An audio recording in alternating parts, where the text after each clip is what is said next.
First start হয়েছিল shoot থেকে। একটা কাজে গেছিলাম আর কি, ওই কাজে ওখানে ও মেকআপ করতে এসেছে। ও একটা কাজ করতে গেছিল, আমি সেখানে মেকআপ করতে গেছিলাম।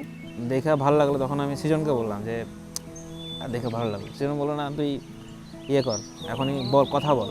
বললাম না, কথা বলবো না। আমি একটু শাই টাইপের লোক ছিলাম। স্টার্ট করলাম ফটো নিয়েই, তারপর হাই হ্যালো ও এসএমএস করলো, আমিও করলাম। আমাদের সবাই মিলে একটু ঘুরতে গেলাম, গেট টুগেদার হলাম, কথাবার্তা বললাম। দেখবো কে প্রথমে প্রপোজ করে, ঠিক আছে। আমার ইচ্ছা ছিল যে হাঁটু গাইড়ে কেউ আমাকে প্রপোজ করবে। এবার যদি রিলেশনশিপে যাই তাহলে তোমাকে করতে হবে, তাহলেই যাবো, নালে যাবো না। তারপর ওর বাড়িতে ফার্স্ট ও প্রপোজ করে আমাকে, ওর মার সামনেই।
ফ্যামিলি কিনে চলার প্রবণতা একটু বেশি, সবাই কিনে এনজয় করবে, এটা খুব ভালো লাগে। কেমন টাইপের হবে কিন্তু শুনতে, কিন্তু ওর রাগ করাটা আমার খুব ভালো লাগে। আর যেটা অ্যানোয়িং, যেটা বিরক্তিকর বিষয়, আমার কথা ওর মাথার উপর দিয়ে যায়। মনে হচ্ছে ও ইয়ার্কি মারে, খুব বিরক্তিকর লাগে। ও মারতেই পারে না ইয়ার্কি, সত্যি বললাম, খুব বাজে।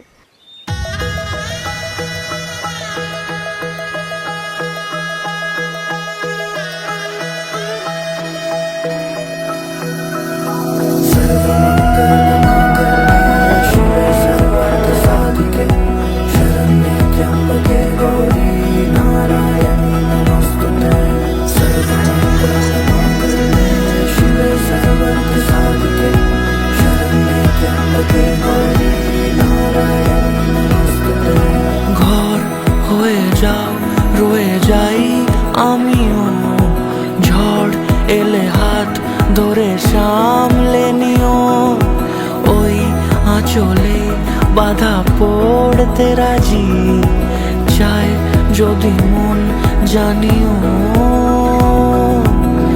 রটে গেছে খবর এই বাতাসে, জুটে প্রজাপতি মনের ঘাসে, পাবে তুমি আমায় ছায়ার মতো, গোটা 7 জন্মই তোমার পাশে।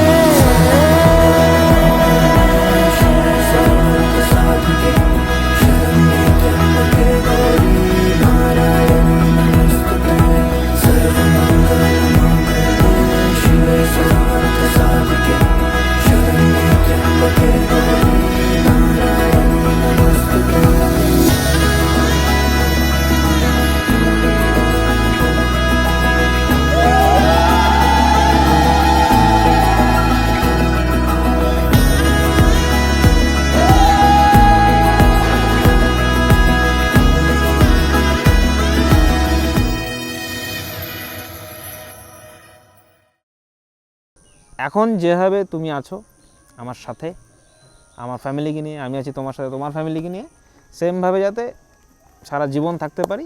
তোমার সাথে সারা জীবন থাকবো, তোমার পাশে ছিলাম, আছি, আর আরও বাকি 7টা জীবন তোমার সাথে এইভাবেই কাটাতে চাই।